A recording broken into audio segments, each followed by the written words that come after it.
not. Oh my. That believe not. So belief is a very powerful part of your salvation. Yes. And you believe and hold fast to your crown. Believe it. That no man take it from you. Doesn't change you from that belief. And here's what he said in verse 6. And, conjunction, and the angels which kept not their first estate, but left their own habitation, he hath reserved in everlasting chains under darkness unto the judgment of the great day. Now we, in our teaching here at the church, we depart, we're as far as the east is from the west in the way we see that scripture according to religious tradition. According to most of the teachings I've heard from the Methodist Church when I was in it as a little boy, on up to the Pentecostal people. My father was in the Assemblies of God, and but we're completely different on this scripture. And the reason we are is because the context of verse 6 links with verse 4. Now the teaching of the church world places this as celestial angels. That I've heard, and most of the preachers I've heard preach this. They say the angels. That was when Lucifer fell out of third heaven.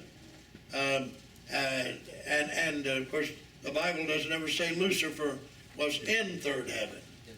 Doesn't ever say he was in third heaven. So I don't know where they get that he fell out of third heaven. The heaven of heavens. Doesn't say he was ever there. He wanted to go there. In the 14th chapter of Isaiah, that was one of the 5 wills. I will ascend into the heaven. But he wasn't in heaven because sin does not exist where God is. Where God is, there is no sin. No darkness. And rebellion is sin. And so, but there is no sin where God is. And link verse 4 with verse 6. For there are certain men. Now, it's one continuous thought from verse 4, verse 5, and into verse 6. And there's and. That's a conjunction in the English language. That's a conjunction. And. That links this verse with the verse above it. And, well, what is the verse above talking about? It's talking about men. Terrestrial men. Messengers. Preachers. Prophets. False prophets. Not celestial. So these angels, or these messengers, in verse 6, it's talking about the false prophets of the early church. Hymenaeus, Philetus, Alexander the coppersmith, Diotrephes, Alexander the Great, Alexander the Great, Alexander. I misquoted that, but Alexander. And Paul turned over to Satan. And the angels are the messengers which kept not their first holdings, estate. Your estate is your holdings, what you have, what you possess. They didn't keep their knowledge, but they turned the grace of God into lustful doings, not complying with the law of God. False prophet, angels. Say God doesn't call men angels, he does too. What about the 7 angels of the 7 churches of Asia? The 7 stars. Those were the ministers of those 7 churches. Men.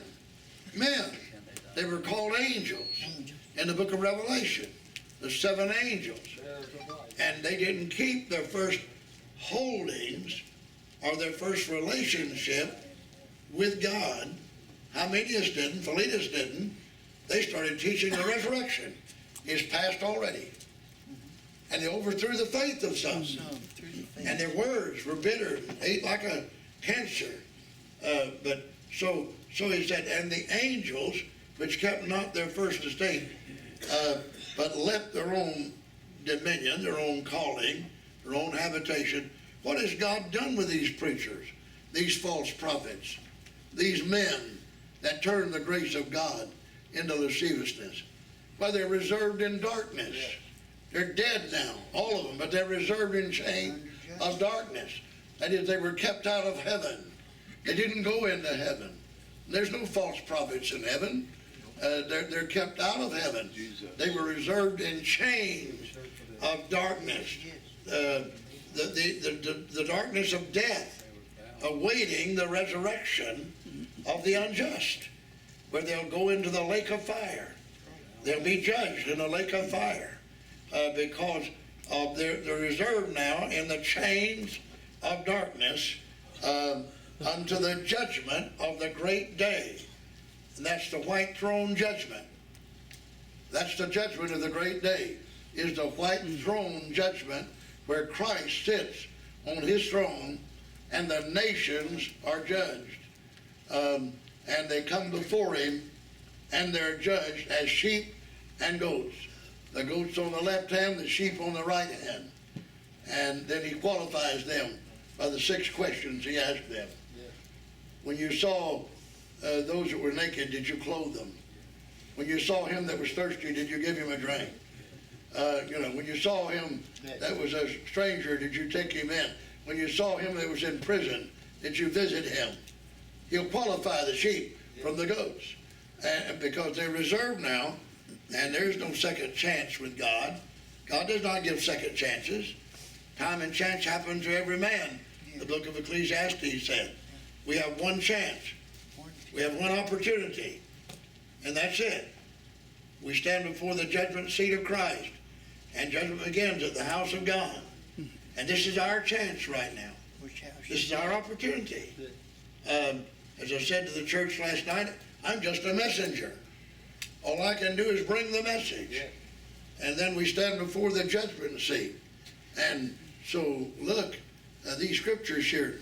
Now, I'm gonna slow down here, because some of you may not see this and may not understand this, because we're as opposite as night is from day from the way that the church world teaches the scripture.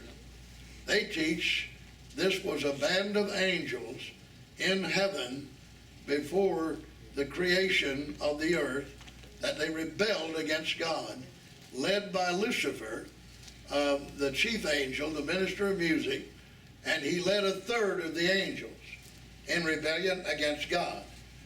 Well, I would believe that too, if I could find scripture for it. If I could find scripture for that, I would believe it. But there is no, if heaven ever had sin in it, ask you one question, then why am I going there? Why am I going there? Why do I want to go to heaven where there's rebellion in the angels? Would I want to go to a place that the angels have already rebelled against God? That God himself didn't have control of a third of the angels? That doesn't sound like the omnipotent God to me. That doesn't sound like the God that cannot be contested to me. No, this is talking about messengers, ministers, that and that subject, I'm open on that. And if anyone doesn't see it, they would want to say, Brother Marlowe, what about this? Well, I'll listen. I'm going to consider everything brought before me. But I'm giving you my understanding of it as God has given me, but then I'm open to you if you have more or a different understanding. But I'm saying this is a revelation. When you get an understanding of scriptures like this in the Bible, it is a revelation. You got a revelation. All right? Now, if I think we've gone as far as we need to go in showing where to try the spirits, because many spirits have gone out in this world we live in. Try the spirits. Many spirits are going out into the world. Any questions on this now? Before we go into Joel 2:11 on the day of the Lord. That'll be our next, where we'll go next, but, any questions? All right, let's take Brother Rob over there, and then come back to Brother Lee. The scripture that, you talked about the angels, and it's Luke the 20th chapter, and of course it's talking, that Jesus, they came to him, if the man had 7 wives, and then, anyway, down to verse 36, it said, neither can they die anymore, talking about the children of the resurrection, for they are equal unto the angels. Now, if they're equal unto the angels, and these people who are in the children of the resurrection can't die, then that means that angel can't die. That's right. And the wages of sin is death. And God should have pronounced death on all these angels. But the church rule teaches they have fell into the earth, and they become spirits that now is testing and trying mankind. All those angels, or the evil angels, they fell down into the lower regions, and now they're trying the world. They're the reason the world is in such tribulation, is because these angels that have fell, these evil angels. If that be the case, then why would God judge man? Yeah. Let him judge the angels. Yeah. Because if the angels are causing all the trouble, the evil angels, the third of the angels that have fell, then why would God be judging me? Because I'm not really evil. It's the angels causing it all. Yeah. It's these fallen angels, these evil spirits.